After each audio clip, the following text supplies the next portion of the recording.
স্কুলৰ চোতালত অনুষ্ঠানটো চলি আছে। মই তেওঁলোক স্কুলৰ এডমিনিষ্ট্ৰেটিভ ৰিপ্ৰেজেণ্টেটিভক অনুৰোধ জনাম তেওঁ আহি তাৰ সহযোগিতা কৰে।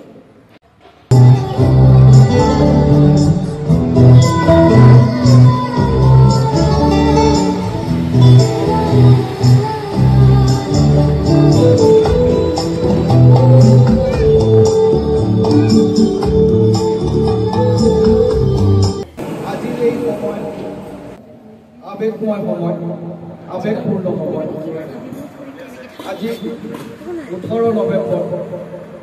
আজিৰ এই দিনটো অসমৰ ইতিহাসত সোণালী আখৰেৰে সৰ্বকাল লিখা ৰ'ব। এইকাৰণে আজিৰ এই বিশেষ দিন, আজিৰ এই শুভ দিনটো, আজিৰ এই পবিত্ৰ দিনটোতে জন্মগ্ৰহণ কৰিছিল আমাৰ পবিত্ৰ ভূমিত এনে মানুহ যিজন মানুহে শংকৰদেৱ মাধৱদেৱৰ পিছত অসমীয়া জাতিটো শংকৰদেৱ মাধৱদেৱে নিৰ্মাণ কৰি থোৱা অসমীয়া জাতিৰ পুনৰ সজাই পৰাই সুন্দৰভাৱে এক সুন্দৰ গঠন দিবলৈ সক্ষম হোৱা মানুহজনেই হ'ল জুবিন গাৰ্গ। আৰু সেই বিশেষ মানুহজনৰ আজি এই দিনটো হ'ল উপজাতি। এই উপজাতিজন আমি ইয়াত অতি অনুষ্ঠুপীয়াভাৱে এক অনুষ্ঠানৰ আয়োজন কৰিছোঁ যাতে আমি তেওঁৰ সৈতে একাত্মক হোৱাৰ এক সুবিধা পাওঁ। এই মুকলি আকাশৰ তলত আমি এই মহান জাতিৰ মহানায়ক সৰ্বকালৰ সৰ্বশ্ৰেষ্ঠ অসমীয়া যিজন ব্যক্তি নোহোৱা খবৰ পোৱাৰ পিছ মুহূৰ্ততেই মই এটা শব্দ ব্যৱহাৰ কৰিছিলোঁ, পিছত মই দেখিছোঁ এই শব্দটো বহুতে ব্যৱহাৰ কৰিছোঁ। মই কৈছিলোঁ যে তেওঁ ঈশ্বৰৰ সন্তান। ছাৰ কেৰামত আলী ছাৰ ইয়াত আছিল, তেওঁ মোক প্ৰথমতে কৈছিল সলাই দিওঁ নেকি। মই কৈছোঁ নহয়, এইটো মই মোৰ অনুভৱে কোৱা কথা। আৰু আজি সঁচাকৈ প্ৰতিজন অসমীয়াই এই কথাটো স্বীকাৰ কৰিছে যে হয় তেওঁ ঈশ্বৰৰ সন্তান আছে। আৰু এই কথাটো প্ৰথম মোৰ কলমেৰে ওলাইছে। যিয়ে নহওক মই এই মুহূৰ্ততো মই বাৰ মানে জোৰ দিব খুজিলোঁ হয় তেওঁ ঈশ্বৰৰ পৰিচয় আছে, তেওঁ ঈশ্বৰৰ সন্তান আছে। তেওঁ যদি ঈশ্বৰৰ সৈতে তেওঁ পোনপটীয়া সম্পৰ্ক নাথাকিলেহেঁতেন এনেধৰণৰ সৃষ্টি, এনেধৰণৰ কৰ্মৰাজি ইমান কম সময়ত, অতি কম সময়ত 53 বছৰ বয়সত তেওঁ আমাৰ কৰি গুচি গৈছিলে। আৰু তেওঁৰ কৰ্মজীৱন আৰম্ভ হৈছিল হয়তো তেওঁ কোৱা মতে হাই ছেকেণ্ডেৰীকে কমপ্লিট কৰাৰ পিছতে তেওঁ কৰ্মজীৱন আৰম্ভ হৈছিল। গতিকে অতি কম ইমান কম সময়ত ইমান সৃষ্টি একমাত্ৰ ঈশ্বৰৰ সৈতে সম্পৰ্ক থকা মানুহে কৰিব পাৰে। আমাৰ দৰে সাধাৰণ ব্যক্তিৰ বাবে মানে কল্পনাৰো। গতিকে সেই বিশেষ ব্যক্তিজনৰ এই পবিত্ৰ ক্ষণত তেওঁক আমি স্মৰণ কৰি তেওঁৰ প্ৰতি আমি একাকিত্ব হোৱাৰ এক প্ৰয়াস চলাইছোঁ। আৰু আপোনালোকৰ সৈতে এনেদৰে দিনটো অতিবাহিত, এই সময়খিনি অতিবাহিত কৰিব পাৰিলে আমি নিশ্চয় নিজকে অলপ হ'লেও সান্তনা দিবলৈ সক্ষম হ'ম। আৰু এই অনুষ্ঠানৰ আৰম্ভণি এই মহানায়কৰ প্ৰতিচ্ছবিৰ এগতি গ্ৰন্থি পৰ্যবেক্ষণ কৰি আজিৰ অনুষ্ঠান শুভাৰম্ভ কৰিবলৈ মহাজীৱন সন্মানেৰে সন্মানিত বুকুল ৰয় বুকুলদাক মই অনুৰোধ কৰিছোঁ।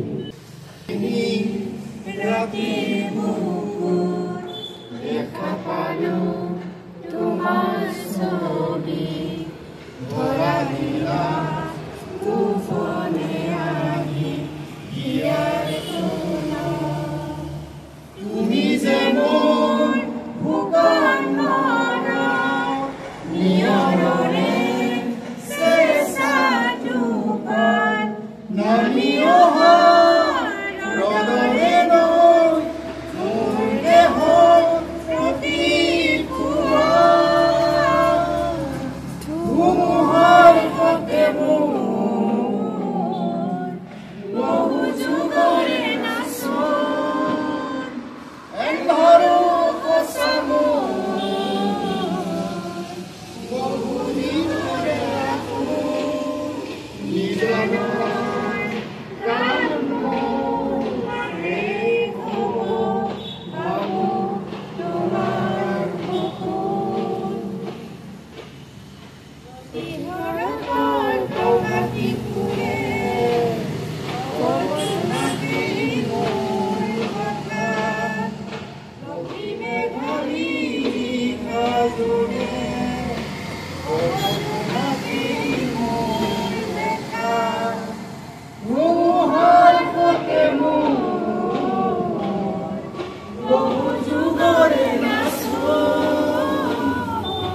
বেদনা হল ভৰা